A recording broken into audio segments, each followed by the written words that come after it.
வணக்கம் அன்பு நண்பர்களே, இன்றைய ஆயுதெழுத்து நிகழ்ச்சிக்கு உங்கள் அனைவரும் அன்போடு வரவேற்கிறோம். திராவிட முன்னேற்ற கழக தலைவரும் முன்னாள் முதலமைச்சருமான திரு கருணாநிதி அவர்களுடைய 93வது பிறந்த நாள் விழா நேற்று கோலாகலமாக கொண்டாடப்பட்டது. அதனுடைய நீட்சியாக நேற்று இரவு ஒரு பொதுக்கூட்டம் நடத்தப்பட்டது. அந்த பொதுக்கூட்டத்தில் திராவிட முன்னேற்ற கழக தலைவர் திரு கருணாநிதி அவர்களை பேசுகிறார். பேசும்போது பல்வேறு முக்கியமான விஷயங்களை குறிப்பிடுகிறார். ஒரு 3 முக்கியமான அம்சங்கள் அந்த பேச்சில் இடம்பெற்றதா அறிவோம். மூன்றுமே முழுக்க முழுக்க மத்திய அரசை நேரடியாக குற்றம் சாட்டக்கூடிய விஷயங்கள்.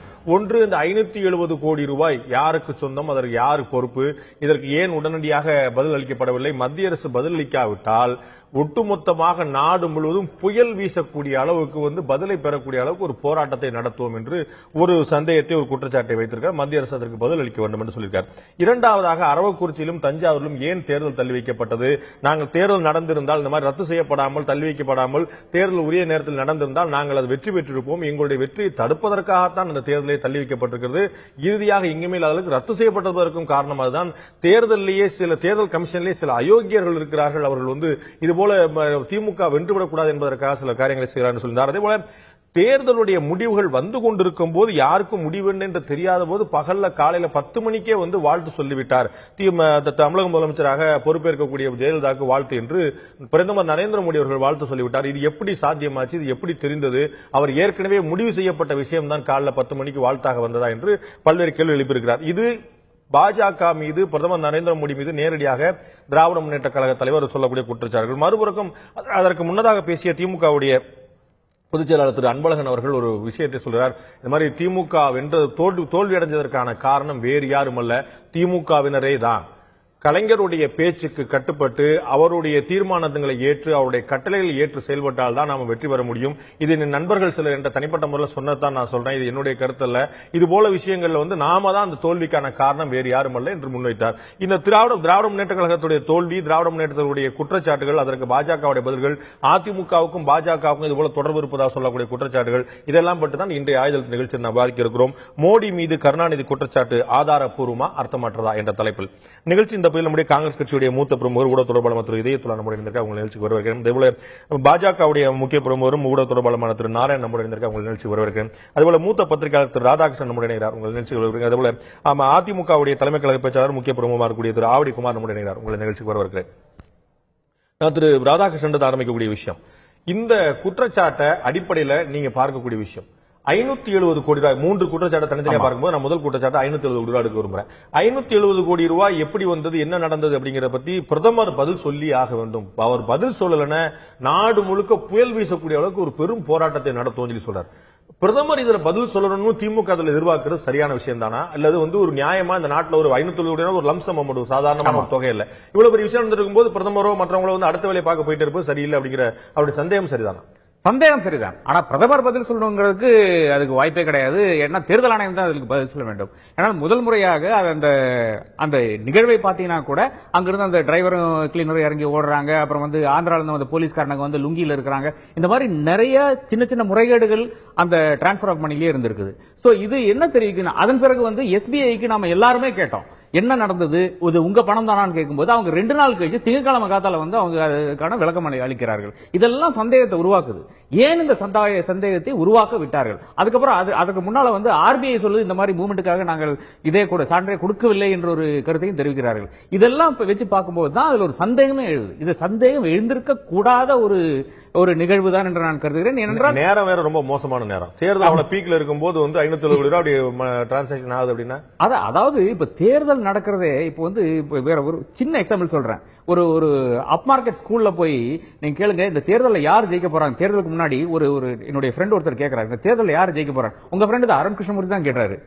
யார் ஜெயிக்க போறான்னு கேட்டான். ட்ரம்ப் என்று சொல்றாரு.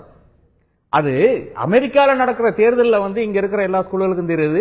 அதே மாதிரி ஒரு நிகழ்வு தான் இங்க நடந்திருக்கு. ஸ்டேட் பேங்க் ஆஃப் இந்தியாவுக்கு இங்க ஒரு தேர்தல் நடக்கிறதே தெரியவில்லையா, ஏன் இப்படி நடத்துறாங்க, இந்த மாதிரி நிறைய விஷயங்கள் அதுல வருது. அதனாலதான் இவ்வளவு சந்தேகம் ஏன் எழுதுனா இதுதான்.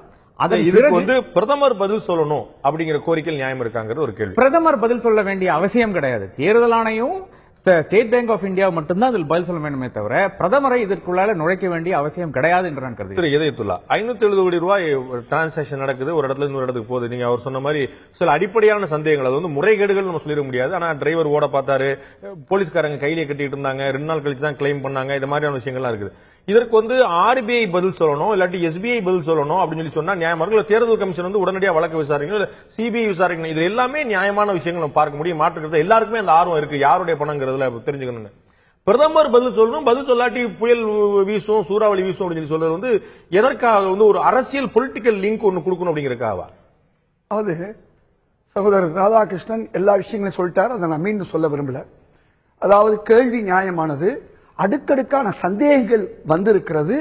இந்த சந்தேகங்களுக்கு பதில் சொல்ல வேண்டியவர்கள் இன்னும் முறையாக பதில் சொல்லவில்லை. பதில் சொல்ல வேண்டியவர்கள் யார்? நீங்க சொன்ன ஸ்டேட் பேங்க் ஆஃப் இந்தியாவோ ரிசர்வ் பேங்கோ சொல்லல, அல்லது ரிசர்வ் பேங்க் அப்புறம் வந்து சொல்லிட்டாங்க ஸ்டேட் பேங்க் ஆஃப் இந்தியா தான் பண்ணுதுன்னு. ஸ்டேட் பேங்க் ஆஃப் இந்தியாவும் அப்புறம் சொல்லிட்டாங்க எங்களுடைய டிரான்சாக்சன் ஆந்திராவுக்கு போயிட்டு இருக்குது, இங்க நீங்க வந்து அவங்க தெளிவா சொல்லி முடிச்சிட்டாங்க. இது எதுவுமே சந்தேகங்களுக்கான பதிலும் இதுவரையும் வரல.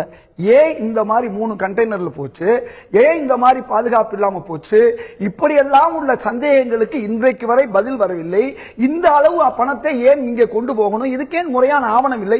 இவ்வளவு பதில்களுக்கும் மக்கள் எல்லாரும் கேட்கக்கூடிய அந்த கேள்வியை தான் இன்னைக்கு கலைஞர் கேட்கிறார். இன்னைக்கு தேர்தலுக்கு முன்னால இதுக்கெல்லாம் இருந்ததான்னா இல்ல, சந்தேகங்கள் இருந்தது. ஆனால் ஸ்டேட் பேங்க் ஆஃப் இந்தியாவும் ஆர்பிஐ சொன்ன பிறகு அதன் பிறகு வந்து சந்தேகத்தை வச்சுக்க வேண்டிய அவசியம் என்ன? நான் கேட்கிறேன், 570 கோடி பணத்தை அனுப்பிச்சு விட்டு அடுத்த நிமிஷமே எங்கே மாட்டிக்கிட்டா உடனே பதில் சொல்ல வேண்டிய ஸ்டேட் பேங்க் ஆஃப் இந்தியா 2 நாள் இதற்கு எடுக்கிறதுக்கு என்ன காரணம்? மக்கள் நீங்க நினைக்கிற மாதிரி ஒரு 100 கோடியோ 10 கோடியோ இல்ல, இது அவ்வளவு பணம் போகும்போது அதுவும் ஒரு கண்டெய்னர்ல இவ்வளவு பணம் போகும் எழுதியிருக்காங்க. ஒரு 20 ஃபீட் கண்டெய்னர்ல 1700 கோடி ரூபாய்ங்கிறது தெளிவா எழுதி, இந்த அளவுக்கு வந்து கிலோ கணக்கு 12 கிலோ, 1 கோடி ரூபாயினுடைய வெயிட் 12 கிலோ, அப்படின்னா இத்தனை கிலோ இருந்திருக்கணும். இதுக்கு 6500 கிலோ போதும், இதுக்கு ஏன் 20 ஃபீட் கண்டெய்னர் தேவை? இப்படி பல கேள்விகளுக்கு வாட்ஸ்அப் மெசேஜ் எல்லாம் கரெக்டா நீங்க படிக்கிறீங்க அப்படின்னு இப்படி பல கேள்விகளுக்கு நாம் இன்னும் ஸ்டேட் பேங்க் பதில் சொல்ல, நிதியமைச்சராவது குறைஞ்சபட்சம் பதில் சொல்லணும், அதுவும் சொல்லலைன்னா போலீஸ்காரங்க ஏன் கையில கட்டி இருந்தாங்க அப்படிங்கறதுலாம் பதில் சொல்லணும். எதிர்பார்க்க சரியா இருக்குமான்னு தெரியல. இவ்வளவு எடை அப்படிங்கறதுலாம், இவ்வளவு எடைங்கிறதுலாம் அறிவியல் பூர்வமான ஆதாரம் இருக்கான்னு தெரியல. இது வந்து ஒரு வளம் வரக்கூடிய ஒரு விஷயமே தவிர அதுல சயின்டிபிக்கா என்ன இருக்குன்னு பார்க்கணும். என்னுடைய கேள்வி, திரு தா பாண்டியன் அவர்கள் இந்திய கம்யூனிஸ்ட் கட்சியோட மூத்த தலைவர் சொன்னதை நான் மேற்கோள் காட்ட விரும்புறேன்.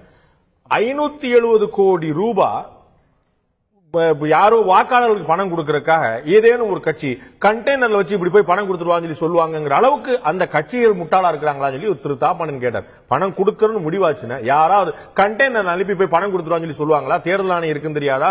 வழியில வந்து செக்கிங் சோதனை சாவடிகள் இருக்குங்கிறது தெரியாதாங்க? ரொம்ப ஒரு சாதாரணமான கேள்வி. வாக்காளர்களோ கட்சி தலைவர்களோ அவ்வளவு தூரமா அறிவிழந்து எடுத்துருக்காங்க. நம்ம 500 ரூபாய் போய் நேரம் போய் ரொக்கமா கொடுத்துட்டான்னு சொல்றாங்க. அருமையான கேள்வி. இது எங்கே ஆரம்பிக்குதுன்னா, அவருடைய கூட்டணி கட்சியான தலைவர் வைகோ அவர்கள் 10 இருந்து 12 கண்டெய்னர் சிறுதாவூர் நின்றது, அது குறைஞ்சு இவ்வளவு ஆகி போச்சுன்னு அவர் சொல்றாரு. அப்படியே அவர் சொல்லல. அவர் சொன்னது வந்து 2 கட்டமா சொல்றாரு. ஒன்னு, சிறுதாவூர்ல பல கண்டெய்னர் இருந்ததா நான் கேள்விப்பட்டேன்னு சொல்றாரு. அதையும் இதையும் அவர் தொடர்பு படுத்தல. கேள்வி 3 நாளா மக்கள் மத்தியில அந்த போட்டோ வந்துச்சு, பார்த்தாங்க, அந்த ஊர் மக்கள் பேசிக்கிட்டாங்க, பிறகு அகன்று போனதையும் பார்த்தாங்க. அது பிரச்சார வாகனங்கள்ங்கிறது அதுல வந்து ஃபுல்லா பேனர் ஒட்டி இருந்தது. அப்புறம் எல்லாருமே கண்கூட பார்த்தோம். இப்ப இதுக்கும் முறையாக பதில் வந்து ஈஸி எலெக்ஷன் கமிஷன் கொடுக்க முடியாத ஒரு சூழல். இப்ப என்ன பிரச்சனைனா, ஒன்னு எலெக்ஷன் கமிஷன் பதில் சொல்லல, இரண்டாவது எஸ்பிஐ பதில் சொல்ல, ஆர்பிஐ பதில் சொல்ல,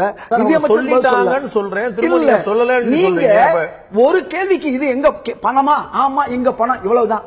ஏன் இந்த மாதிரி தவறுகள் சந்தேகம் ராதாகிருஷ்ணன் ஐயா எழுப்பின மாதிரி இத்தனை சந்தேகங்கள் எழுப்புறதுக்கு அந்த சந்தேகங்களுக்கு ஏன் பதில் இல்லை என்பதுதான் மக்கள் கேட்கிற கேள்வி. அது 20 நாள் ஆன பின்னாலதான் முன்னாள் முதல்வர் கலைஞர் என்ன சொல்றாரு, 20 நாள் ஆன பின்னால இவங்கெல்லாம் பதில் சொல்லலைன்னா இந்தியாவுடைய தலைமை அமைச்சராக இருக்கக்கூடிய நிதி அமைச்சரை உள்ளடக்கிய தலைமை அமைச்சராக இருக்கக்கூடிய பிரதமர் பதில் சொல்ல வேண்டும் ரொம்ப தெளிவா கேட்கிறாரு. இதுக்கு பதில் இன்னைக்கு என்ன சொல்லலாம்னா, இந்த பதில ஒரே நாள்ல நாளைக்கே கொடுத்துடலாம். பிரதமர் கொடுக்கலாம், பிரதமருடைய உதவியாளர் கொடுக்கலாம், அல்லது நிதி அமைச்சகம் கொடுக்கலாம், அல்லது ஸ்டேட் பேங்க் ஆஃப் இந்தியாவும் ரிசர்வ் பேங்க் ஒன்னு சேர்ந்து தாராளமா மேல உள்ளவங்க கொடுக்கலாம். ஏன்னா கீழே உள்ளவங்க கொடுக்க வேண்டிய நேரத்தில் கொடுக்கல, கொடுக்காததுக்கு எங்களுக்கு அதிகாரம் இல்லைன்னு கூட அவங்க சொல்லலாம். அப்ப ஏன் கொடுக்கல? இப்படியெல்லாம் சொல்வதற்கான வாய்ப்புகள் இருக்கு. இந்த கேள்வி என்பது யாரோ ஒரு தலைவர் கேட்பார் என்று நினைக்க கூடாது. ஒட்டுமொத்த இந்தியாவும் கேட்கிறது, இந்திய மக்களாக வெளிநாட்டில் இருக்கவங்களும் கேட்கிறாங்க. இப்படி ஒரு தேர்தல் இந்த பணத்தை நீங்க மூவ் பண்ணணுமா, அது மூவ் பண்றது இந்த மாதிரி மூவ் பண்ணலாமா என்ற கேள்விக்கு விடை. ரிசர்வ் வங்கியுடைய கவர்னருடைய பதவிக்காலம் நீட்டிக்கப்பட வேண்டுமா இல்லாட்டி அவர் மாற்றப்பட வேண்டுமா என்று பாராளுமன்ற உறுப்பினர் திரு சுப்பிரமணியசாமி விவாதம் எழுப்புறார், அதுக்கு பதில் சொல்றாங்க. அதை பத்தி நாங்க பேசல, இது பப்ளிக்ல பத்திரிகையாளர்கிட்ட பேசக்கூடிய விஷயம் இல்லைன்னு பிரதமர் சொல்றாரு. இவ்வளவு விஷயங்கள் நடக்குது. சோ ரிசர்வ் வங்கியே அந்த கவர்னரை தீர்மானிப்பது யார் அப்படிங்கிறது தெளிவா தெரியுது. அரசாங்கம் நினைத்தால்தான் ரிசர்வ் வங்கி கவர்னர் தொடர முடியும், மாற முடியும். ஒரு ரிசர்வ் வங்கி கவர்னர் நோட்ல கையெழுத்து போடக்கூடியவருக்கு அதான் கதி. 570 கோடி ரூபாய் என்பது கள்ளப்பணமோ நல்ல பணமோ உள்ள பணமோ வெளியில பணமோ ஒரு லம்சம், ஒரு பெரிய அமௌண்ட் அப்படிங்கிறதுல யாருமே மாற்ற சொல்ல முடியாது. திரு இதயத்துல் அவர்கள் சொன்னது போல, திமுக குறிப்பிட்டது போல, இவ்வளவு நாட்களுக்கு பிறகு இதுல என்ன நடந்திருக்குன்னு மத்திய அரசு தரப்புல ஒரு கிளீனர், நீங்க வெள்ளை அறிக்கைன்னு சொல்லுவாங்களே, வெள்ளை கருப்பு பச்சை ஏதாவது ஒரு அறிக்கை, ஒரு கிளியரா 4 வரி பிஎம்ஓ ஆபீஸ்ல இருந்து வரலாம், பிஎம் இருந்து வரலாம், ரிசர்வ் பேங்க்ல இருந்து எங்கேயாவது கிளீனா இருந்துச்சுன்னா எல்லாருடைய வாயும் அடைக்கப்பட்டும்ல. இதில் இவ்வளவு கனத்த மௌனம் ஒரு சந்தேகத்தை எழுப்புமா எழுப்பாது? தேர்தல் நேரத்தில் 14ஆம் தேதி என்று நினைக்கிறேன், அன்னைக்குதான் இந்த பிரச்சனை நடந்துச்சுன்னு நினைக்கிறேன். 14ஆம் தேதி சனிக்கிழமை, 2வது சனிக்கிழமை எங்களுடைய அரசாங்கம் வந்த பிறகு நாடு முழுவதும் உள்ள வங்கிகளுக்கு 2வது சனிக்கிழமை விடுமுறை. அப்போ பிராக்டிக்கல் டிஃபிகல்டிஸ் அங்கிருந்து துவங்கிறதா நம்ம எடுத்துக்கணும். அதுதான் நான் நினைக்கிறது அதுதான். ஆனாலும் எங்க கட்சியில கூட நாங்க இது என்னன்றது விசாரிக்கப்பட வேண்டும் என்று அறிக்கை கொடுத்திருக்கிறோம். ஒன்று. ஆனால் பிராக்டிக்கலா நம்ம டிஸ்கஸ் பண்ணோம்னா அன்று சனிக்கிழமை, மறுநாள் ஞாயிற்றுக்கிழமை, இதுதான் அங்க பிரச்சனை. ஆனா 2வது நாள் நம்ம நண்பர் ராதாகிருஷ்ணன் சொன்னது போல 2 நாள் கழித்து அதற்கான விளக்கங்கள் வந்தது என்று சொன்னால் எல்லாருமே வங்கி இந்த 570 கோடி ரூபாய் பற்றி பதில் பேச வேண்டியவர் எந்த வங்கியிலும் முன்னாடி இருக்கக்கூடிய காசாளர் கிடையாது, டெல்லர் கிடையாது, மேனேஜர் கிடையாது, ஜிஎம் கிடையாது. 570 கோடி ரூபாய்ன மண்டல ரீஜனல் மேனேஜர் குறைச்சு இல்லாம யாருமே இருக்க மாட்டாங்க. அவர்களுக்கு சனி ஞாயிறு திங்கக்கிழமை ப்ராப்ளம் டாக்குமெண்ட் எல்லாம் ஜிஎம் எல்லாம் எடுக்க மாட்டாங்க. நீங்க கொஞ்சம் பிராக்டிகலா நீங்க தயவு செஞ்சு நீங்க பாருங்க. சொல்லுங்க, 500 ஒரு கோடி ஒரு இடத்துல இன்னொரு இடத்துக்கு நகர்றதுக்கான விஷயத்தை வேளச்சேரி ஸ்டேட் பேங்க் ஆஃப் இந்தியாவுடைய மேனேஜர் அனுப்பியிருப்பாரு நினைக்கிறீங்களா? நீங்க ஒரு விஷயம் புரிஞ்சுங்க, நான் அதான் சொல்ல வரேன். சில டாக்குமெண்ட்ஸ் மிஸ்ஸிங் தான் அவங்க சொன்னாங்க. அவங்க இது எஸ்பிஐல இருந்து வருது சொன்னாங்க, எல்லாமே சொன்னாங்க. நாம கூட அது குறித்த சந்தேகப்படுவது இது தவறு என்று சொல்வது எல்லாமே சரி. ஆனா அதற்கு அந்த உரிய நிறுவனம் விளக்கம் அளிக்கும் போது நீங்கள் ஏற்றுக்கொண்டுதான் ஆக வேண்டும். இல்ல உரிய நிறுவன விளக்கம் அளிக்கல சொல்லிடுச்சு. எங்க இருக்கு? இல்ல சார், எஸ்பிஐ இருக்கட்டும்.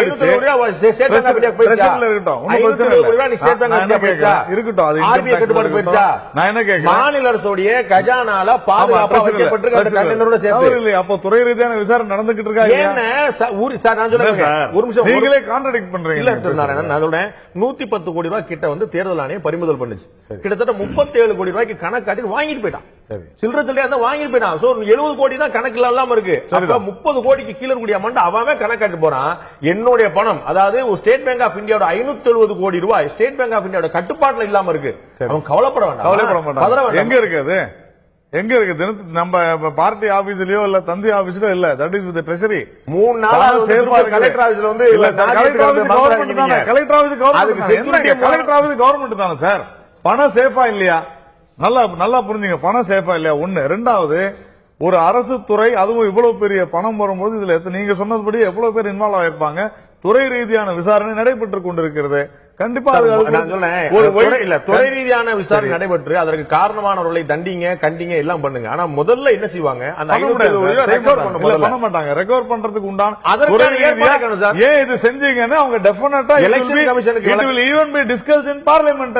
சந்தேகங்கள் அதுல என்ன இருக்குது கேட்டா சொல்ல போறாங்க. அவ்வளவுதான். அழகா சொன்னீங்க, பாராளுமன்றத்துல விவாதிக்க தயார் இல்லையா? அதான் திமுக தலைவர் சொல்றாரு. அதுக்காக திமுக தலைவர் நாளைக்கு சூறாவளி வரும்ன்றதுக்காக பாராளுமன்றத்தில் சார் இந்த மாதிரி எத்தனையோ சூறாவளியை பார்த்திருக்கான், ரத்த ஆறெல்லாம் பார்த்திருக்கான். அது வேற விஷயம். இவர் எவ்வளவு ரத்த ஆறு வரும்லாம் சொல்லிருக்காரு, அதெல்லாம் விட்டுருங்க.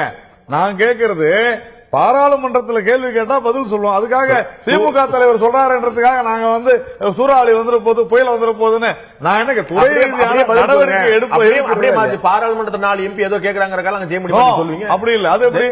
நான் பொறுப்பாக ஒரு அரசாங்கம் என்ன செய்து கொண்டிருக்கிறதோ துறை ரீதியான விசாரணை நடைபெற்றுக் கொண்டிருக்குன்னு சொல்றேன். அந்த பணத்தை பொறுத்து வரலாம். It is in the safe custody of the government of Tamil Nadu. ட்ரெஷரியில இருக்குது, அது உங்களுக்கும் தெரியும். கலெக்டர் ஆபீஸ்ல இருக்குதுன்னு சொன்னா அது எவ்வளவோ நம்ம போட்டோஸை பார்த்தோம். அந்த கண்டெய்னர் சுத்தி எத்தனை போலீஸ் இருந்துச்சு, எவ்வளவு பாதுகாப்பு இருந்துச்சுன்னு பார்த்தோம். ஆனா தவறான விஷயம் எப்படி பரப்பப்பட்டதுன்னா, இந்த பணம் கொடுக்கறதுக்காக கூட இல்ல, ஒரு கட்சி தோற்றுவிடும் என்கின்ற காரணத்தினால பணத்தை வேற எங்கேயோ எடுத்துட்டு போறாங்க அப்படிங்கறது கூட பரப்பினாங்க. அது எவ்வளவு தவறான விஷயம். இப்ப தோற்று நீங்க எப்படி முடிவு பண்ணுவீங்க? நீங்களா முன்னாலே அப்ப வந்து எலெக்ஷன் இப்படிதான் நடக்கணும் நீங்க முடிவு பண்ணிட்டீங்களா? அந்த மாதிரி சொன்னவங்க கேட்கலாம்ல. அது இல்ல விஷயம். அரசியல் ரீதியான காரணங்கள் சொல்லப்பட்டதும் யூகம் சொல்லப்பட்டதும் வேற விஷயம். சரி, இந்த 570 கோடிக்கான பதில் எங்கிறது நேரடியான விஷயம். திமுக தலைவர் கேட்க வேண்டியது ஒவ்வொரு சாமானியனும் இந்த கேள்வி கேட்டுங்க. அதுக்கு அந்த துறை பதில் சொல்லிதான் ஆகணும். சொல்லலையே சார். தேர்தல் முடிஞ்சு முதலமைச்சர் பதவி நீங்க நினைப்பது போலவோ மற்றவர்கள் கேட்பது போலவோ நீ இன்னும் ஒரு வாரத்துக்குள்ள பதில் சொன்னோம் இல்லன்னா அவ்வளவுதான் சொல்ல முடியாது. துறை ரீதியான விசாரணை நடைபெற்று இல்லங்க. பேப்பர் கரெக்டா இருந்தா ஒரு ஃபேக்ட் அமிச்சாங்க. அந்த ஃபேக்ஸ் அம்சத்துல கூட ப்ராப்ளம் இருக்குதுன்னாங்க. துறை ரீதியா விசாரணை நடந்துகிட்டு இருக்கு. நீங்க நிகழ்ச்சி துவங்கும் போது நீங்க தான் சொன்னீங்க அதற்கு உண்டான விளக்கத்தை கொடுத்துட்டாங்க. ஆர்பிஐ சொல்லிச்சு, எஸ்பிஐ சொல்லிச்சு. அதுக்கு மேல என்னன்னு கேட்டீங்க? வந்திருக்குள்ள பணம் எஸ்பிஐக்கு போயிருச்சுன்னா திமுக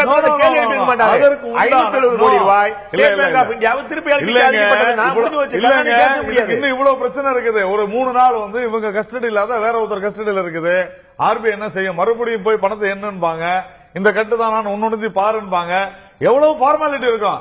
இதெல்லாம் நாம எப்படி சொல்ல முடியும்? அந்த ஃபார்மாலிட்டி எல்லாம் நமக்கு தெரியுமா?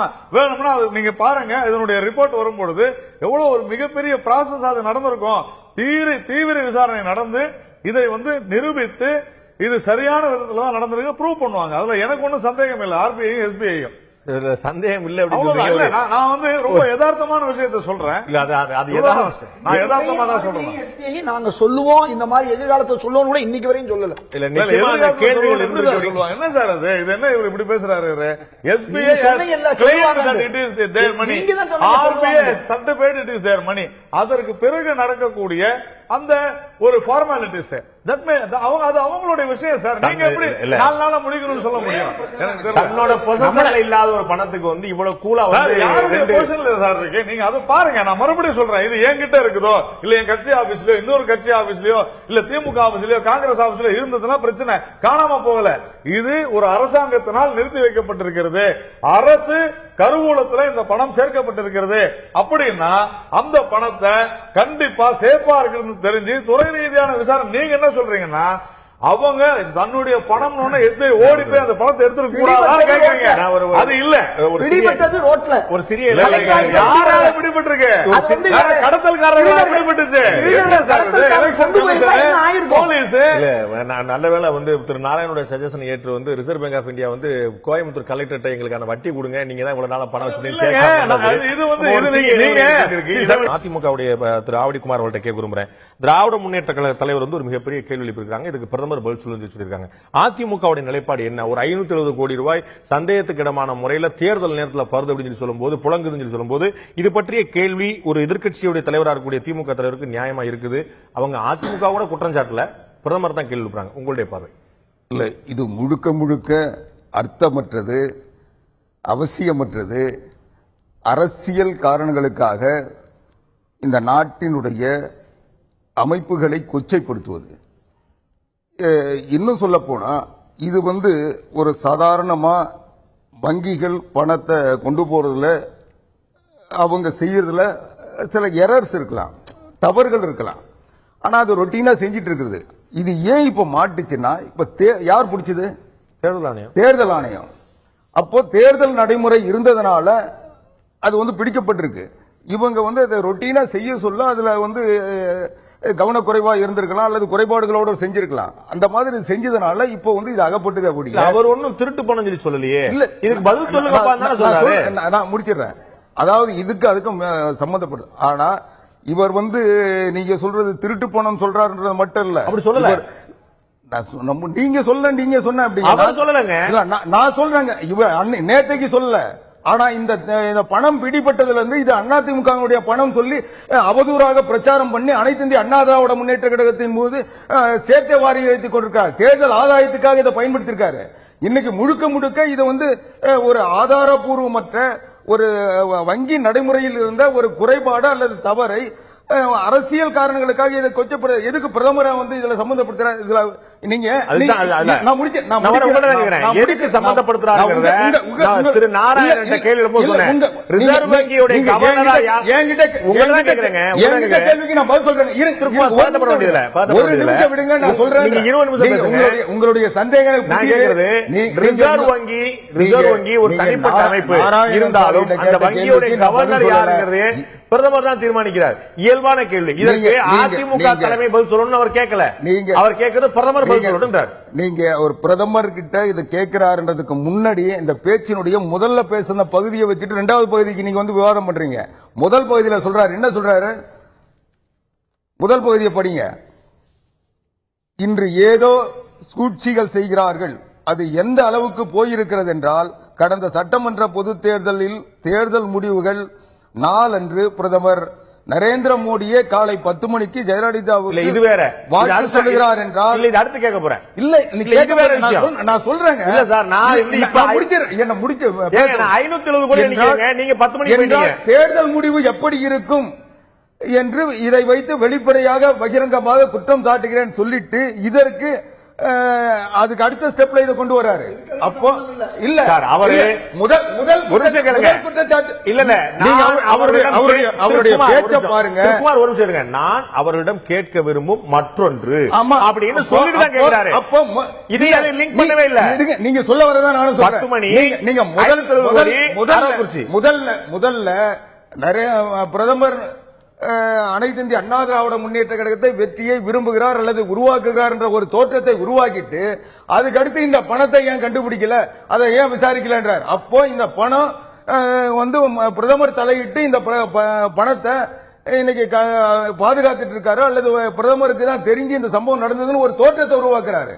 இது முழுக்க அனைத்து இந்திய அண்ணா திராவிட முன்னேற்ற கழகத்தின் மீது, இன்னும் சொல்ல போனா மக்கள் அளித்த தீர்ப்பின் மீது இன்னைக்கு ஒரு தவறான கற்பிதத்தை மட்டும் இல்லாம ஒரு அநியாயமான கருத்து. இன்னும் சொல்ல போறேன், இதை கண்டுபிடிச்சது யாரு? தேர்தல் ஆணையம், தேர்தல் அதிகாரிகள். ஆனா அந்த தேர்தல் அதிகாரிகள் அயோக்கியர்கள். ஒரு முதலமைச்சராக இருந்தவர் அரசு ஊழியர்களை, தேர்தல் அதிகாரிகளை அயோக்கியர்கள் சொல்றது என்ன? அதிமுக வேலை செஞ்சாங்கன்னு சொல்றாரு. அதிமுக தேர்தல் ஆணையம் பணியாற்றின்னு சொல்றாரு. அப்ப அதனுடைய பொருள் என்ன? அதிகாரிகள் அத்தனை பேரும் இதே போல தனி லெக்சர் கிடையாது சார், பேச போக முடியாது சார். நான் சொல்ல வரேன், 2004 லோக்சபா தேர்தலில் இதே போல ஒரு பின்னடைவை வந்து அதிமுக சந்தித்த போது அதிமுக பொதுச் செயலாளர் இன்றைய முதலமைச்சர் இதே போல குற்றச்சாட்டு சொன்னாங்க. தேர்தல் ஆணையம் திமுகவோடு கூட்டு சேர்ந்திருக்குன்னு சொல்லி சொன்னாங்க. நரேஷ் குப்தா கடுமையான குற்றச்சாட்டுக்கு ஆளானார். வரலாற்றில் நடந்தது இது. எலக்ட்ரானிக் ஓட்டிங் மிஷின்ல எந்த பட்டன் நமக்குனாலும் வந்து திமுக போச்சு சொன்னாங்க. எலக்ட்ரானிக் ஓட்டிங் மிஷினே கூடாது, பழையபடி வந்து ஓட்டு சீட்டு முறை அதிமுக போச்சு சொன்னாங்க. தேர்தல் ஆணையத்தின் நடவடிக்கைகள் மீது குற்றம் சாட்டுவது, குறை சொல்லுவது எல்லா கட்சிகளும் எல்லா நேரங்களிலும் சொல்லிட்டு ஒரு சம்பவங்களை சொல்லுவாங்க. இருங்க நான் முடிச்சிடறேன். இந்த இதுல வந்து தேர்தலில் பணியாற்ற அத்தனை அரசு ஊழியர்களையும் அயோக்கியர்கள் சொல்றாரு. அரசு ஊழியர்கள் உடந்தையா நான் உறுதியா சொல்றேன், அரசு ஊழியர்கள் யாரு? தேர்தல் ஆணையத்தில் பணியாற்ற தேர்தல் பணியாளர்கள் யாரு? அரசு ஊழியர்கள். அரசு ஊழியர்கள் தேர்தல் நடத்தினாங்க. தேர்தல் போஸ்டல் ஓட்டு யாரு கிடைச்சது? தேர்தல் பணியாளர்கள் தான் கிடைச்சது. அப்போ இவங்க அதிமுக வெற்றியை விரும்புறவங்களா இருந்தா தேர்தல் போஸ்டல் ஓட்டு அத்தனை அதிமுக வந்திருக்குமா? வந்திருக்காதா? தேர்தல் ஆணையம் சாதகமா இருந்த போஸ்டல் ஓட்டு ஏன் மாறி போகுது? இல்ல ஒரு நிமிஷம், ஆதரவான அதிகாரிகள் திமுக ஓட்டு போடுவான். இல்ல ஒரு நிமிஷம், அயோக்கியர்கள் என்ற வார்த்தையை தவிர்த்திருக்கணுமா? நிச்சயம் தவிர்த்திருக்கலாம். அந்த மாற்று கருத்துல அவரை போன்ற மூத்த தலைவர் யூஸ் பண்ண வேண்டியதில்லை. ஆனா அவர் சொல்லக்கூடியது வந்து நீங்களும் மற்ற கட்சிகளும் தேர்தல் ஆணையம் மீது எப்படிலாம் குற்றம் சாட்டிட்டு இருந்தீங்களோ அதே மாதிரியான ஒரு குற்றம் தான் அதிமுகவுடைய வெற்றியை விரும்பக்கூடிய சிலர் இருக்கிறாங்க சொல்றாங்க. அவ்வளவுதான். நீங்க கடலூர்ல ஒரு பூத்ல ஒரு பார்வை குறைபாடு உள்ள ஒருத்தர் ஓட்டு போட வராரு. அவர் யாருக்கு ஓட்டு போடணும்னு கேட்கிறாங்க. அங்க இருக்கிற அலுவலர் கூட்டிட்டு போய் ஓட்டு போடுறாரு. அவங்க சொல்றாங்க அதிமுக ஓட்டு போடணும், ரெட்டைலைக்கு ஓட்டு போடணும்ன்றாங்க. அவரு திமுக ஓட்டு போடுறாரு. அதுக்கப்புறம் அதை கண்டுபிடிக்கப்பட்டு அவர் உடனடியாக இடைநீக்கம் செய்யப்படுறாரு. இது நடந்ததா இல்லையா? நீ எப்படி ஒட்டுமொத்தமா வந்து இல்ல திமுக ஆதரவா சிலர் இருக்கிறாங்க, அதிமுக ஆதரவா சிலர் இருக்கிறாங்க. அது மாதிரி அரசு ஊழியர்கள் ஒரு சில குறைபாடுகள், ஒரு சில அந்த குறைபாடுகள் நீக்கப்பட வார்த்தை நாங்க வந்து வரவேற்கல. இல்ல அவர் எல்லாரும் தவறு சொல்றது இல்ல, அப்படி இருக்கிறாங்கன்னு அவர் சொல்றாரு தவிர ஒட்டுமொத்தமா எல்லாரும் அப்படி கஞ்சி சொல்லல. நான் திரு நாராயணன் அடுத்த விஷயம் கொண்டு வருவேன். அடுத்த விஷயம் புதிர்க்குள் இல்லைங்கிற வார்த்தை குமார் இது சொல்ல வேண்டிய அவசியம். நீங்க கேட்ட கேள்வி வேற இல்ல, அவர் பதில் சொல்லிட்டாரு. அவருக்கான பதில் அவர் சொல்லிட்டாரு. நான் கேட்க விரும்புற விஷயம், தேர்தல் முடிவு எந்த பக்கம் போகுதுங்கிறத தெரிஞ்சு உடனே அவர் வந்து பிரதமர் வந்து வாழ்த்து சொல்றார். என்னுடைய கேள்வி என்ன, ஒரு 10 மணி நேரம் 12 மணி நேரம் பொறுத்து இருந்தாதான் என்ன, அவர் வாழ்த்து சொல்ற தப்பாங்கிற முடிவுக்கே நாம் போல. மறுநாள் காலையில இவங்க வந்து உறுதியாயிருச்சு, அறுதியாயிருச்சு, அதுக்கப்புறம் வந்து ஒரு வாழ்த்து சொன்னா என்ன, அவ்வளவு சீக்கிரமா அவருக்கு வாழ்த்து சொல்ல வேண்டிய அவசியம் என்ன அப்படிங்கிற ஒரு கேள்வி. அது ஏன் தேவையற்ற சந்தேகங்களுக்கு இடம் கொடுக்கணும்? சந்தேகங்கள் நியாயமா இல்லையாங்கிறத தாண்டி இந்த சந்தேகத்துக்கு ஏன் இடம் கொடுக்கணும் ஒரு பிரதமரா இருக்கிறோம்? தொடர்ந்து இந்த கடந்த 2 வருடங்களாகவே பாரதிய ஜனதா கட்சியை சார்ந்த அமைச்சர்களாக இருந்தாலும் சரி, பிரதமராக இருந்தாலும் சரி, அவர்கள் சொல்லும் வார்த்தைகளை வைத்து விளையாடுவது மிகவும் பழக்கமாகிவிட்டது. அவர் பயன்படுத்தக்கூடிய வார்த்தைகளும் அந்த மாதிரி தான் இருக்குன்னு வச்சுக்கோங்களேன். பரவாயில்ல, அதாவது போய் கற்பழிச்சா வந்தோம் சொல்லி ஒரு மந்திரி சொல்லும் போது அந்த வார்த்தை அப்படி எல்லாம் நம்ம பார்த்தோம்னா, இங்க இருக்கக்கூடிய திராவிட கட்சியும் சரி, குறிப்பாக என்னுடைய அருமை நண்பர் இதயதுல்லா அவர்கள் சார்ந்த கட்சியினுடைய தலைவர் ஒரு பிரதமரை கொரில்லா குரங்கு என்று சொன்னதிலிருந்து எவ்வளவு நம்ம பேசலாம். அது மாதிரி நடக்கிறாரு, அது வேண்டாம். அதுதான் உங்களுடைய பார்வையில அதை நீங்க எடுத்துங்க, அது வேண்டாம். ஆனா நான் என்ன சொல்றேன்னா, இது வந்து பிரதமர் ட்வீட் பண்ண விஷயம். 19ஆம் தேதி அன்னைக்கு காலையில 11 ட்வீட் பண்ணிருக்கிறாரு. 4 பேருக்கு ட்வீட் பண்ணிருக்கிறார். ஒன்னு, முதல்ல மம்தா பானர்ஜிக்கு பண்றாரு, மம்தாஜி and congratulated her on impressive victory. My best wishes to her as she begins her second term. மம்தாக்கு பண்றாரு. நான் ஒரு நிமிஷம் நான் வந்துடுறேன் உங்களுக்கு. நான் அது தெரிஞ்சுதான் நான் கேட்கிறேன். அது பிறகு 3வது ஆளா தான் இவங்களுக்கு பண்றாரு, 4வது அவங்க பண்றாரு. நான் 4 பேருக்கு பேசவே இல்லை. நான் கேட்கறது அந்த தேர்தல் முடிவுகள் வந்த பிறகு நான் அதை பத்தி பேசவே இல்லை. அடுத்தது ஜெயலலிதாவுக்கு சொல்றாரு. என்ன சொல்றாரு? had a telephone conversation with Jayalalitha ji and congratulated her on her victory. Also conveyed my best wishes to her. இது ரெண்டுத்துக்கு வித்தியாசம் என்னன்னா, இவருடைய 2வது டேர்ம் கண்டினியூ பண்றாங்க, அவருக்கு வாழ்த்துக்கள், அவங்க கட்சி வெற்றி பெறுதுன்னு உறுதிப்படுத்துறார். அதே போல ஜெயலலிதா அவர்களுக்கு இவர் வாழ்த்தும் பொழுது ஆர்கே நகர் தொகுதியில மிகப்பெரிய லீடிங்ல இருக்கிறதுனால ஹெர் ஆன் ஹெர் விக்டரி தெளிவா சொல்றார். அடுத்தது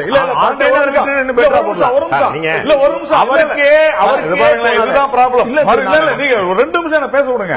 அதுக்கு அடுத்தது சர்பானந்தா சோனாவால் அஸ்ஸாம். அடுத்த 2வது நிமிஷம் அவருக்கு என்ன சொல்றாரு? அந்த congratulation for the performance of the party அந்த எஃபர்ட்ஸ் த்ரூ தி கேம்பெயின். யாருக்கு? அஸ்ஸாமுக்கு. அதே போல அச்சுதானந்தன் ஜிக்கு சொல்றாரு. யாரு? கேரளா மாநில சிபிஎம்முக்கு. spoke to V.S. Achyudanandan Ji and wished him on his victory and his party's impressive performance in the elections. ஏனென்றால் இந்த 3 மாநிலங்களுமே கிளியர் லீடு எல்லாருக்குமே வந்துருச்சு. அதனால அவர்களுடைய கட்சி வெற்றி நான் சொல்றேன். இந்த 4த்துக்குள்ள வித்தியாசம் பார்த்தீங்கன்னா 3 ஒரே மாதிரி இருக்கும். ஆனா ஜெயலலிதா அவர்களுக்கு சொன்னது அவருடைய வெற்றிக்கு சொல்லியிருக்காரு. தவறு என்ன இருக்கு? நீங்க மோடி யாருக்கு வாழ்த்து சொல்லணும், வாழ்த்து சொல்லக்கூடாது, நாம முடிவு பண்ண முடியாது. மோடி வந்து முன்னாடியே பிரச்சாரமே பண்ணலாம் அதிமுக ஆதரவா, யாரும் தடுக்க போறதில்லை. அவர் ஒரு பொலிட்டிக்கல் லீடர், அவர் என்னால் பண்ணலாம். நான் கேட்கறது பிஜேபியுடைய பிரதமர் கிடையாது, இந்த நாட்டுடைய பிரதமர். எலெக்ஷன் கமிஷன் ஒன்னு இருக்கு, ப்ராசஸ் ஒன்னு இருக்கு. சாயந்தரம் 3 மணிக்கு போய் வந்து திரு மதுசூதன் போன்றவங்க எல்லாம் மோதி சர்டிபிகேட் வாங்கிட்டு வராங்க. ஹெர் விக்டரி நடத்தி ஜெயிக்கணும் சொல்லுவீங்க. எங்களோட ரைட் அவருக்கு ரைட் இருக்கு சார். ஆமா சார், அவர் இல்லீகலா பேசிருக்காரு. சார் நான் என்ன சொல்றேன், நீங்க ஏன் வாழ்த்து சொன்னீங்கன்னு கேட்கல. யார் வாழ்த்து சொல்ல கூடாது சொல்ல ஒரு 10 மணி நேரம் பொறுத்து பிரமாணமா ஜெயலலிதா அவர்கள் 11:15 ஆர்கே நகர்ல மிகப்பெரிய லீடிங்ல வந்துட்டாங்க. அவங்களுக்கு தோற்கடிக்க முடியாது தெளிவா சொல்லிருக்கிறார். அவரு அதிமுக வெற்றி பெற்று ஆட்சி அமைக்க போகிறது சொல்லிருக்காரு. ஆனா மம்தா பானர்ஜிக்கு சொல்லிருக்கிறாரு, கேரளாவில் சொல்லிருக்கிறாரு, அசாம்ல சொல்லிருக்காரு. ஏனென்றால் இதுதான் எங்க கொஸ்டின். இங்க இழுபறியா இருக்குது. அதனால இதெல்லாம் நான் தெளிவா சொல்றேன். அவருடைய விஷயம் இதுதான். இதுல டெஃபினட்டா உங்களுக்கு ஆதாரம் இருந்தா ஜெயலலிதா 2வது முறை ஆட்சி அமைக்கிறார் சொன்னாருன்னு சொல்லுங்க. நீங்களே வச்சிருக்கிறேன், நானும் அதுல வச்சிருக்கிறேன். நான் அதை பார்த்துட்டு திரு நாராயணனுடைய மனசாட்சிக்கு நான் விட்டுறேன். மத்த 3 பேருக்கும் அவங்க ஆட்சியை பிடிச்சது பத்தி, ஆட்சியை தக்க வச்ச பத்தி சொல்றாங்க. இவங்க மட்டும் ஆர்கே நகர் வெற்றி சொன்னாங்க. இதே வச்சு நான் பேசுறேன். லைன் 2 பேருக்கு, மம்தாவுக்கும் எங்களுக்கு சிமிலரா இருக்கு. ஆன் ஹர் விக்டரி தான் சொல்றாரு. ஆனால் on her victory in RK நகர்னு சேர்த்திருக்கலாம். அது ஏன் பண்ணலங்க? இது வந்து அதாவது ஒரே நிமிஷம் தவறல்ல. இன்றைக்கும் மோடி வந்து இன்றைக்கும் அவர் இந்தியாவுடைய முதலமைச்சர் என்ற ஒரு நிலையில் தான் இருக்கிறாரு. அவர் பிரதமராகவே ஆக்ட் பண்ணதே கிடையாது என்றது அது பிரச்சனை தான். இங்க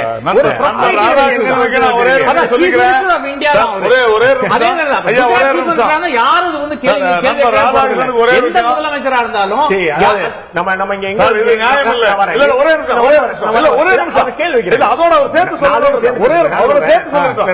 ஒரே விஷயம் என்னன்னா, அதே 19ஆம் தேதி அன்னைக்கு முழு அந்த எலெக்ஷன் கமிஷன் ரிப்போர்ட் வரதுக்கு முன்னாலேயே நாம் அத்தனை பேர் ஏடிஎம்கே வின் பண்ணிடுச்சுன்னு சொன்னோமா இல்லையா?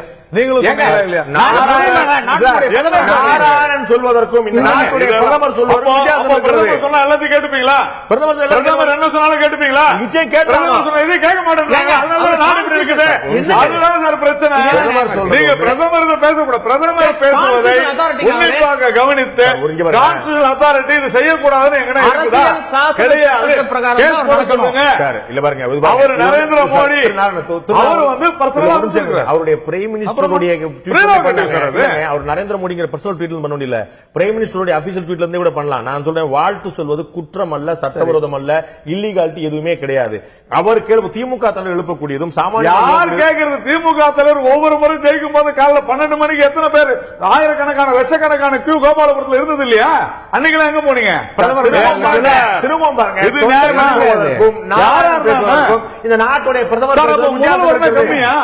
நான் கேட்கிறேன். அப்ப முதல்வர் கம்மியா? எனக்கு தெரியல. முதல்வர் கம்மி இல்ல, பிரதமர் வந்து ரிசல்ட் வர்றதுக்கு முன்னாடி சொல்றது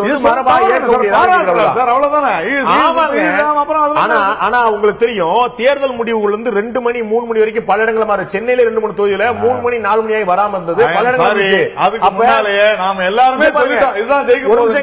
அதிமுக 180 தொகுதியில லீடு எடுக்கல, திமுக 20 தொகுதியில நிக்கல. இது வந்து என்னங்க? இது நீங்க 1 மணி 45 நிமிடத்திற்கு இன்றைய முதல்வர் ஜெயலலிதா அவர்கள் போயஸ் கார்டன்ல இன்டர்வியூ கொடுத்த போது ஏன் எந்த பத்திரிகையாளர் கேள்வி கேட்கல? ஏங்க இப்பயே கொடுக்குறீங்க? கேட்கல நீங்க? அவங்களுக்கு அவங்களுடைய வெற்றியை சொல்வதற்கான அறிவாக அது போக அவங்கள கேள்வி கேட்க மாட்டீங்க. முதலமைச்சர் ஒண்ணுதான் அப்படின்னு நீங்க டீம் இந்தியான்னு சொல்றோம். ஒரு நிமிஷம். There she acted as an party's general secretary, chief minister. But he is holding chief prime minister's post. இது மனசாட்சியோட என்ன கேட்டீங்க? உங்களுக்கு மனசாட்சின்னு ஒண்ணு இருந்தா நீங்க தொட்டு கேளுங்க. நீங்க பேசுங்க. அது இல்லன்னா தயவு செஞ்சு இன்னைக்கு ஒரு நாள் வச்சுங்க. நான் கேட்கிறது இவருடைய வார்த்தைகள்ல மத்த எல்லா இடத்துலயும் அவரு இந்த தமிழகத்தினுடைய நிலை தெரிந்துதான் மிக தெளிவாக வார்த்தைகளை பயன்படுத்தி இருக்கிறார். வார்த்தை விளையாட்டுகளை வேண்டும் என்று இப்பொழுது அம்பாக பாய விடுவது திராவிட முன்னேற்ற கழக தலைவர் கருணாநிதி அவர்கள் தான். அதுல எந்த விதமான சந்தேகமும் கிடையாது. இதே தொழிலாட்ட கேட்கிற ஒரு விஷயம், 10 மணிக்கே வாழ்த்து சொல்லிட்டாருன்னு எதை வச்சு? 11 நான் வரேன். அவர் ட்வீட் பண்ண நேரம் வந்து 11:15. அவர் ட்விட்டர்ல இப்ப வரைக்கும் சாட்சியா இருக்கு, ரிமூவ் எல்லாம் பண்ணல. ஆனா 10 மணிக்கே வாழ்த்து சொல்லிட்டாருன்னு திமுக தலைவர் 5 முறை முதலமைச்சராக இருந்தவர், தமிழ் இந்தியாவுடைய மிக மூத்த தலைவர் ஒரு தவறான தகவலை பதிவு செய்யறது, ஒரு தவறான எண்ணத்தை பரவுறதுக்கா? பேசும் பொழுது அவர் வாழ்த்து சொன்னது தவறில்லை என்று சொல்வதே தவறு. ஏன்? நீங்களே சொன்ன மாதிரி அவர் பிரதமர். சார் முதல்ல 10 மணிக்கு வாங்க. முதல்ல 10 மணிக்கு வாங்க. வரேன். 10 அல்ல 11 அல்ல 12 சொன்னாரு. அவர் சொன்னாரு. அப்ப பதில சாமானியம் கேட்கும் போது 10 மணிக்கே வாழ்த்து சொல்லிட்டாரா? என்ன வரும்? என் கருத்து ரொம்ப நேரம் நாராயணன் பேசினார். ஒரே ஒரு கருத்து மட்டும் சொல்லிடுறேன். அறுதி பெரும்பான்மை, இறுதி பெரும்பான்மை, எந்த பெரும்பான்மையும் வருவதற்கு முன்னால ஒரு பிரதமர் கூறுவது தவறு. ஏன் தவறு? எலெக்ஷன் கமிஷனும் பிரதமருக்கு கீழே தான் இருக்கு. அது இண்டிபெண்டா கூட இருக்கலாம். ஆனா அதுக்கு பணம் ஒதுக்குறது எல்லாம் எலெக்ஷன் கமிஷன் என்னங்க? நீங்க எப்படி நான் சொல்லிட்டு வரேன். தேர்தல் ஆணையம் மத்திய அரசு கட்டுப்பாட்டில் இருக்கிறது தவறான ஒரே ஒரு விஷயம். நல்லா சொன்னேன். நானு தனியாக இயங்கினாலும் அதற்கும் பணம் ஒதுக்குறது இருந்து அவர்கள் நியமிக்கிறது இருந்து எல்லாத்துக்கும் பிரதமருடைய இது இருக்கு. பிரதமருக்கு இருக்கு, எதிர்கட்சிகளுக்கு, மத்திய அரசுக்கு இருக்கு. தலையிட முடியும். ஒன்னு ஒன்னா சொல்லிட்டு வரல. நீங்க தப்பா சொல்லிட்டு ஒன்னு ஒன்னா சொல்லுங்க. Election commission of India Indian பிரதமருக்கு கீழே, இந்திய அரசாங்கத்துக்கு கீழே முடியாது. பக்கா தப்பான தவறு சார். நீங்க சொல்ற மாதிரி பிரதமருக்கு கட்டுப்பட்ட தேர்தல் ஆணையம்னா என்ன கணக்கு சார்? மக்கள் பாக்குறாங்க. ஒண்ணு. ரெண்டாவது விஷயம் சார், நான் சொல்லி முடிச்சுக்கிறேன். இல்ல சார், சுப்ரீம் கோர்ட் எப்படி வச்சிருந்தாருன்னு சொல்றாரு. சுப்ரீம் கோர்ட்டும் சிஏஜியும் சிவிசியும் எலெக்ஷன் கமிஷனும் இதெல்லாம் தனித்தனி பாடி சார். இது வந்து பிரதமருடைய கட்டுப்பாடுகள் வராது. பிரதமரை பற்றி சொல்றேன். ஒரு பாசி டெல்லியில இருந்தவருக்கு ஒரு பதவியை கொடுக்க முடியும். ஒரு சீஃப் என்ன பதவி எலெக்ஷன் கமிஷன் பதவி ஒரு கருத்தை தான் சொன்னேன். இன்னும் அவர் எவ்வளவு நேரம் பேசினாரு. இந்த ரெண்டாவது கில்லு கில்லுன்னு ஒரு பேர் ஞாபகம் இருக்கா உங்களுக்கு? சொல்றேன். கில்லு கில்லு ஒரு பேர் ஞாபகம் இருக்கா? அவர் என்னவா இருந்தாலும் சொல்லுங்க சார். கில்லுங்கிற ஒரு சார் என்னவா இருந்தாலும் சொல்லுங்க. நான் சத்தமா பேசல. இல்ல, நான் அமைதியா பேசுறேன். பேசுறேன். எனக்கு சப்ஜெக்டே நீங்க பேச விடல. நீங்க அந்த ஒரு விஷயத்தை நீங்க இழுத்துட்டீங்கன்னா நேரம் போயிடும். அடுத்த விஷயம், ஒரு நிமிஷம். இந்தியாவுடைய IAS அலுவலர்கள், இந்தியாவுடைய இந்தியன் உங்களுக்கு தெரியும், அவங்க பூரா யாரு கீழே இருக்காங்கிறது தெரியும். அவர்கள் தான் தேர்தலுடைய மாவட்ட அதிகாரியாக இருக்காங்க. அந்த அதிகாரிகளுக்கு மேல இருக்கக்கூடியதான். அப்ப நீங்க 11 மணிக்கோ 12 மணிக்கோ நீங்க தொலைபேசியில பேசும்போது அங்கே மாற்றம் ஏற்பட வாய்ப்பு இருக்கு. 2009 சிவகங்கையில தேர்தல் நடக்கும் போது 7 மணி வரைக்கும் ரிசல்ட் கிடைக்காம இருந்துச்சு. இந்தியா முழுக்க ஒரு ரிசல்ட் வந்துச்சு. மதியம் 2 மணிக்கு கொடுக்க போனா வந்துச்சு. அப்ப IAS ஆபீசர்ஸ் வந்து யாரு? பிரதமர் கட்டுப்பாடுல மட்டும் இருந்தாங்களா? தேர்தல் ஆணையம் மன்மோகன் சிங் கட்டுப்பாடுல இருந்ததா? இப்ப நான் அதான் சொல்ல வரேன். எங்க சொன்னீங்க?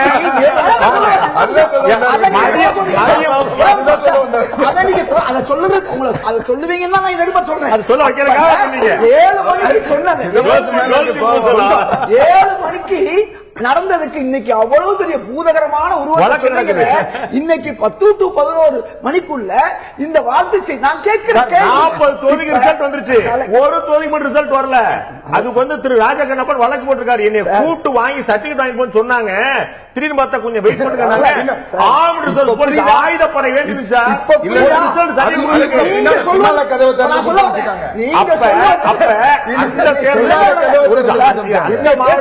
நீங்க தான் பேசிட்டீங்க. அந்த மாவட்ட தேர்தல் அதிகாரி மன்மோகன் சிங் கட்டுப்பாட்டில் இருந்தார் இல்லையா? யார் இல்லையா?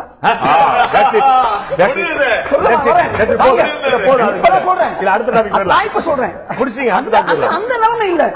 இன்றைக்கு தமிழ்நாடு முழுக்கும் வாக்குகள் எண்ணப்படுகிறது. தமிழ்நாடு முழுக்கும் பல கலெக்டர்கள், பல கமிஷனர்கள் தேர்தல் அதிகாரியாக இருக்காங்க. அவங்க பூராமே அகில இந்திய தலைமையின் கீழே இருக்காங்க, பிரதமருக்கு கீழே இருக்காங்க.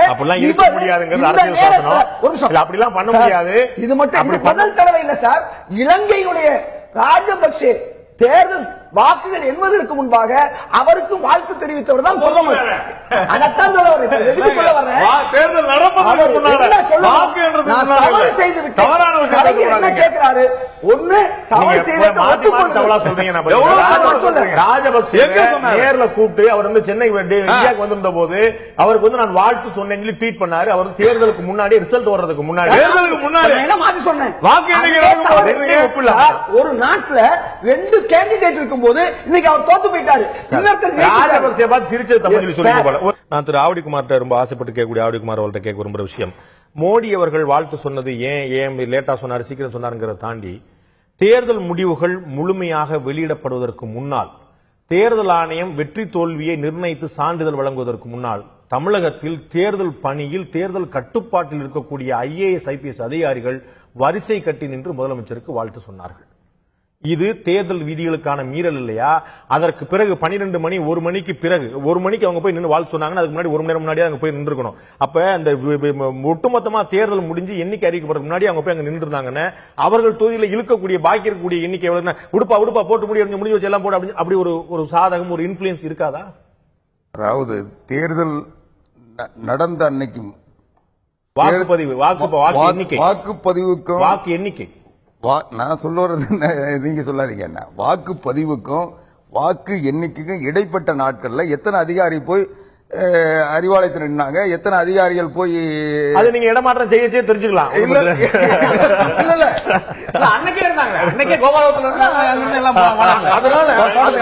அது அதிகாரிகளுடைய குறைபாடு, அவங்களுடைய மனநிலை, அவங்களுடைய விருப்பம் சார்ந்ததே ஒழிய அதுக்கும் தேர்தலுக்கு என்ன சம்பந்தம்? இல்ல ஏன் இல்ல, தேர்தல் நடத்தும் அலுவலர்கள் முடிவை முழுமையாக அறிவிக்கப்படுவதற்கு முன்னால் தேர்தல் நடத்தும் பொறுப்பில் இருப்பவர்கள், நான் சொல்லக்கூடியது DGP மாதிரி, சீஃப் செக்ரட்டரி மாதிரி நேரடி பொறுப்பில் இல்லாத சார்ந்தவங்க இல்ல, தேர்தல் நடத்தக்கூடிய மாவட்ட அதிகாரிகளாக தேர்தல் நடத்தக்கூடிய அலுவலராக இருக்கக்கூடியவர்கள், தேர்தல் டிஸ்ட்ரிக்ட் போலீஸ் டிஸ்ட்ரிக்ட் போலிங் ஆபீசரா இருக்கக்கூடியவங்க நேர போய் சொல்லிட்டு வராங்க. சரி, தேர்தல் அறிவிப்பு எத்தனை மணிக்கு பட்டாசு வெடிக்க ஆரம்பிச்சாங்க?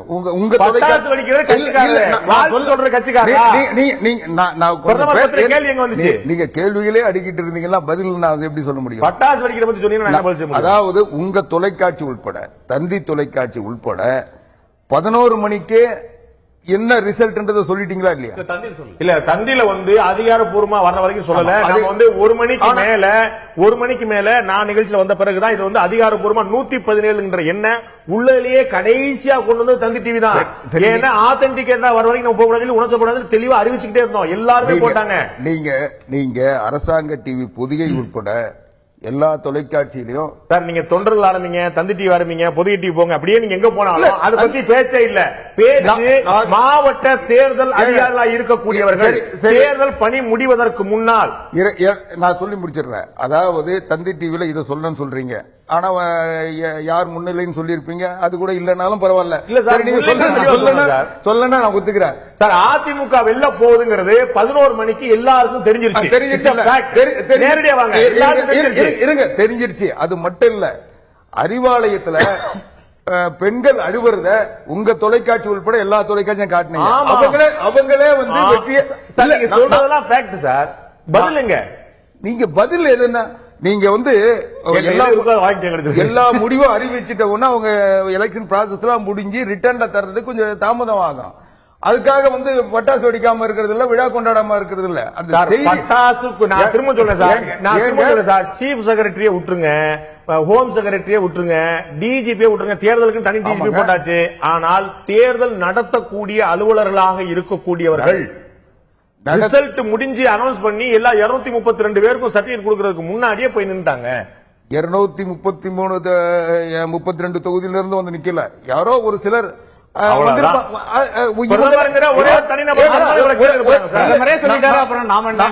கேட்டுங்க. அவங்க ஆட்சி இவங்க தான் ஆட்சி அமைப்பாங்கன்னு உறுதிப்படுத்துற பிறகுதானே வந்தாங்க. அதுக்கு முன்னே வந்து சொல்றாங்க. 11 மணிக்கு தெளிவா தெரிஞ்சு 11 மணிக்கு தோல்வியை ஒத்துக்கிட்டு அவங்க அழ ஆரம்பிச்சாங்க. அதுக்கு பிறகு என்ன முறைகேடு? 2011 மாதிரி அதிமுக கூட்டணி 180 இடங்கள், திமுக 20-22ன்னா ஓகே, அவங்க 90, 80, 90 அப்படி போயிட்டே இருக்கிறாங்க. அந்த டிஃபரன்ஸ் 20-30 இருந்துச்சே தவிர, அந்த டிஃபரன்ஸ் 20-30 இருந்துச்சே தவிர இவர்களும் வந்துட்டே இருந்தாங்க. நீங்க சொல்றது எனக்கு புரியுது, நான் சொல்றத கொஞ்சம் கேட்டுங்க. 1977 கூட ஒரு கடுமையான போட்டி, புரட்சி தலைவர் எம்ஜிஆர் முதலமைச்சராக சொல்ல கூட 130 சீட் தான் வந்தது.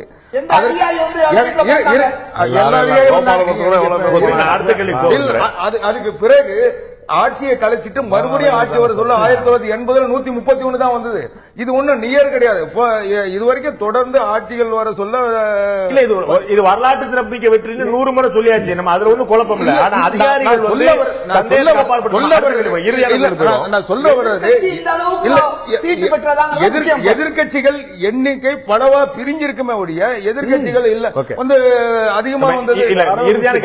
ஒரு கட்சி அதை வாங்கியிருக்காங்க. திமுக தலைவர் பேசும்போது அரவக்குறிச்சி தஞ்சாவூர்ல தேர்தலை ஒத்தி வச்சிருந்தா கூட பரவாயில்ல, அதுவே தப்பு, ரத்து வேறு செஞ்சிருக்காங்க. இதற்கான அதிகாரத்தை இவர்களுக்கு கொடுத்தது யார் அப்படின்றாரு. எனக்கு ஆச்சரியமா போச்சு. 13 தேர்தல்களில் தொடர்ந்து தோல்வியே காணாமல் வெற்றி பெற்ற ஒரு முக்கியமான தலைவர் தேர்தல் ஆணையத்தை போய் உனக்கு யார் இந்த ரைட்ஸ் கொடுத்ததுன்னு கேட்டா வேற யார் அரவக்குறிச்சியை ஒத்தி வைக்க சொல்ல வரவேற்றாரு. எனக்கு ஒரே கேள்விதான், இந்த தேர்தல் ரத்து செய்வது ஏன் அப்படின்னு கேட்டா பரவாயில்ல, பொலிட்டிக்கல் லீடர் கேட்பாரு, ரத்து செய்யும் அதிகாரத்தை உனக்கு கொடுத்தது யாரு, வேற யாருக்கு அதிகாரம் இருக்கு? நான் கேட்கிறது 23ஆம் தேதி தேர்தல் அறிவிச்சது யாரு? தேர்தல் ஆணையம். அதுக்கு பின்னால ஜூன் மாசம் 6ஆம் தேதி ஒரு தேதி அறிவிச்சது யாரு? 6ஆம் தேதி அறிவிக்கல, ஜூன் மாசத்துல 1ஆம் தேதி சொன்னாங்க. அதை அறிவிச்சது யாரு? அதே தேர்தல் ஆணையம். அதே தேர்தல் ஆணையம் ரத்து செய்யறதுன்னு சொல்றதும் அதே தேர்தல். நான் கேட்கிறேன், இந்த 3 முரண்பாட ஒரு தேர்தல் ஆணையம் செய்யும் பொழுது விவாதம் செய்யறவனுக்கு தான் விவாதத்தை செய்யற அதிகாரம் உண்டு. நான் கல்யாணம் பண்ண மாட்டான் தெரியுமா? பொது தேர்தல் வேற, இடைத்தேர்தல் வருது. இப்ப 3 தொகுதி 2 தொகுதி 3 தொகுதி சேர்ந்து இடைத்தேர்தல் கொண்டு போய் விட்டீங்க. 2 தேர்தல் பொது தேர்தல் நடக்கும் போது அதனுடைய வெற்றி தோல்வி வேற, அது இடைத்தேர்தலா போகும்போது அதிமுக அதே போல தேர்தலை சீக்கிரம் நடத்துங்க சொன்ன உடனே உனக்கு என்ன அவ்வளவு ஆசை, நீ ஏன் கவர்னர் போற, கவர்னர் ஏன் பிடிச்சு அவ்வளவு கேள்வி கேட்டீங்க. இது எந்த அளவுக்கு உண்மை என்பது ஊருக்கு தெரியும். தொகுதியில திமுக ஜெயிச்சிருந்தா இன்றைக்கு மாநில தேவையே ஒரு மாற்றம் ஏற்பட்டிருக்கும். எப்படி மாற்றம் மொத்தமே உங்களுடைய எண்ணிக்கையை பாருங்க, ஒரு எம்எல்ஏ இறந்து போயிடுறாரு, மீதியை கணக்கு போட்டு பாருங்க, குறைஞ்சபட்சம் தேர்தல் நிக்கிற வாய்ப்பு கிடைச்சிருக்கு. போட்டிடுவீங்களா? திமுக போட்டிடுமா, காங்கிரஸ் போட்டிடுமா? சிதம்பரமே தமிழ்நாட்டில் இடம் இல்லாம அங்க போய் நிக்கிறாரு. 2 தொகுதி வந்திருந்தால் நிச்சயமாக இங்க போட்டி நடந்திருக்கும். அது வராம தடுத்தது யாரு? அதுவும் தேர்தல் கமிஷன் தான். உங்களுக்கு தெரியும், தேர்தல் கமிஷன் 232 தொகுதியிலையும் பணம் கொடுக்காத மாதிரி இந்த 2 தொகுதியில மட்டும் தான் பணம் கொடுத்த மாதிரி 100 கோடி பிடிச்சி 30 கோடி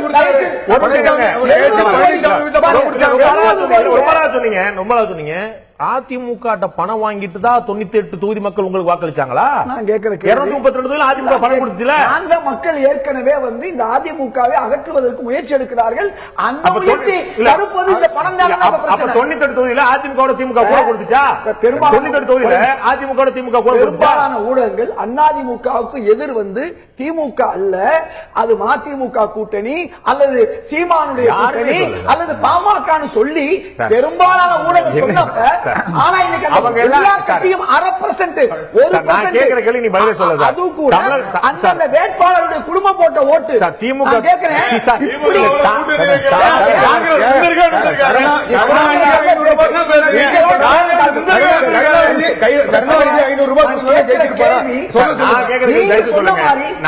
சொல்லுங்க, 98 தொகுதியில திமுக கூட்டணி வென்றது, அதிமுகவோடு திமுக அதிகம் பணம் கொடுத்ததா? இந்த கேள்வி, இந்த பணம் கொடுக்காம இருந்தா 200 தொகுதியில திமுக காங்கிரஸ் கூட்டணி வெற்றி பெற்றிருக்கும். இந்த பணம் கொடுப்பது என்பது உலகத்துக்கே தெரியும்.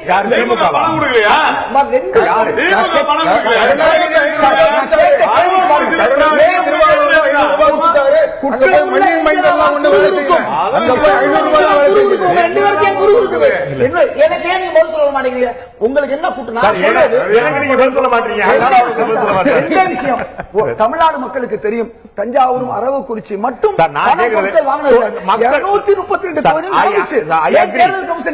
நான் சொல்றேன், நான் பலமுறை சொல்லியிருக்கேன், நிகழ்ச்சி சொல்றேன், ஆனேர்ல சொல்றேன், 234 தொகுதிகளிலும் பணம் புழங்கியது. அப்ப 98 நீங்க ஜெயிச்சீங்களே, 98 தொகுதியில நீங்க கூட கொடுத்தீங்களான்னு கேட்கிற கேள்வி. இந்த 2 தொகுதி எலெக்ஷன் கமிஷன் பத்தி பேசுறோம், இந்த 2 தொகுதி மட்டும்தான் பணம் கொடுத்த மாதிரி இந்த 2 தொகுதி மட்டும் நிறுத்தும் போது அந்த மக்கள் என்ன பாவம் செஞ்சாங்க?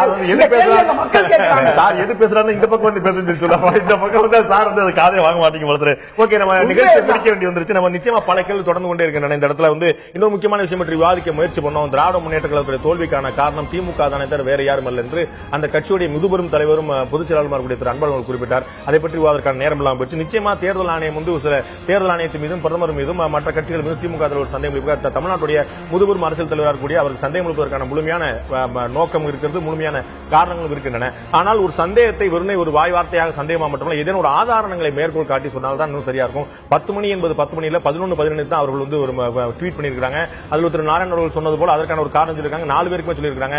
அவர்களுக்கான வெற்றி வாய்ப்பு இல்லாத இருந்த இடங்களில் கூட அவங்க வந்து சொன்னபோது இங்க தமிழ்நாட்டில் பிஜேபி அவ்வளவு பெரிய வளர்ச்சி அடையாத போது அவங்க அதிமுக ஏன் சொல்லணும் அப்படிங்கிற ஒரு கேள்வி இருக்கு. அதே போல மறுபக்கம் மறுக்க முடியாத ஒரு அரசியல் உண்மை, அதிமுகவுக்கும் பாஜகவுக்கும் இருக்கக்கூடிய அரசியல் புரிதல் என்பது தமிழ்நாட்டில் எல்லோரும் அறிந்த ஒரு விஷயமா இருக்கிறது. நிச்சயமாக அவர்களுக்கு இவர்கள் தேவை, இவர்களுக்கு அவர்கள் தேவை என்பது ராஜ்யசபா உட்பட பல இடங்களில் தேவைப்படுது அப்படிங்கிறது எல்லோருக்கும் ஒரு அரசியல் புரிவாக கூட இருக்கிறது. இந்த நிகழ்ச்சியில் அரசியல் நிச்சயமா இல்லாமல் இருக்க முடியாது. ஆதாரம் இருந்தால் இன்னும் அருமையாக இருக்கும். இந்த மாற்றுக்கருத்தில் இந்த நிகழ்ச்சியில் கலந்து கொண்ட கருத்து அனைவருக்கும் நன்றி. பார்த்த உங்களுக்கும் நன்றி நண்பர்களே.